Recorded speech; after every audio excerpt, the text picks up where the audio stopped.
I'm a fully believer of free trade and globalized trade. And I think when trade stops, war starts. So trade is not buy things. Trade is appreciation of the culture of the other side. How can you stop trade? People are moving very fast. There's one thing for sure, a lot of jobs will be taken away because of the artificial intelligence, because of the robots.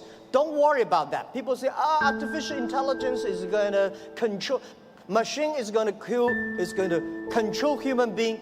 Trust me, human being will never be controlled by machines. We invented the trains and the cars. At that time, we all worry about these cars and trains, electricity. But finally, human being can control that. And I want to tell you that artificial intelligence is going to create a lot of new jobs. But the next 10 years, it's going to be trouble. And I want to say that manufacturing is not going to create a lot of jobs, because most of the manufacturing were produced by artificial intelligent robots.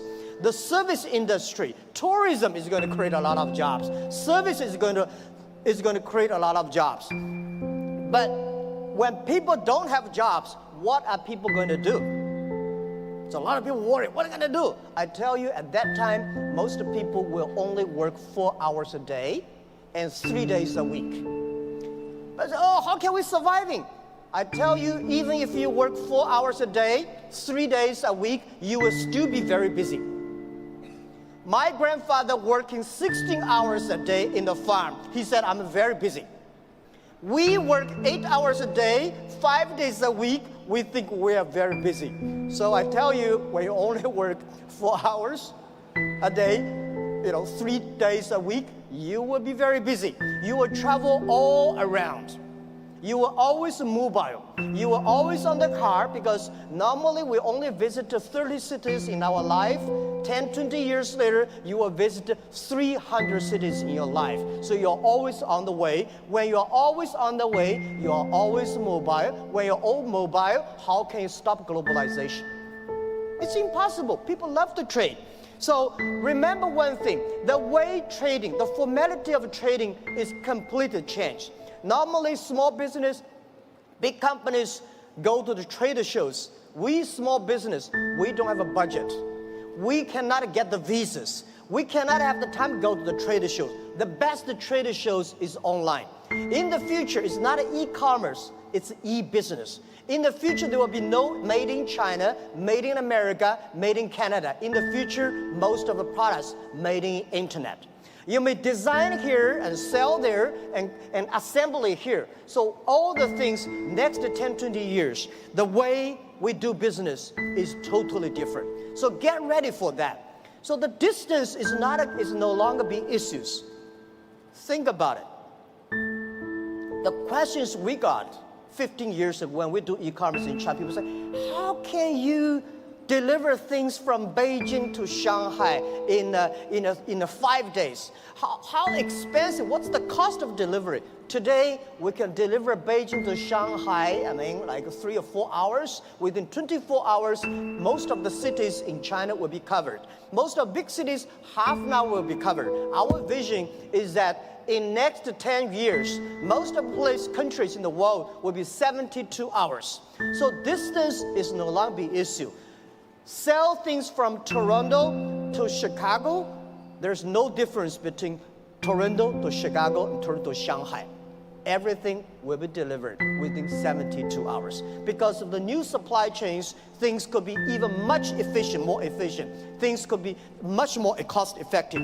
So this is what we believe the future. This is what we believe internet, e-payment, logistic systems, data is going to change the whole world. A lot of jobs is losing, a lot of new jobs are coming up.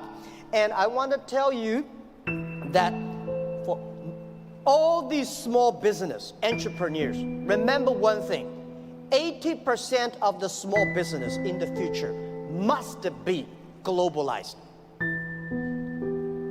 If you are not globalized company, you will never be able to survive easily.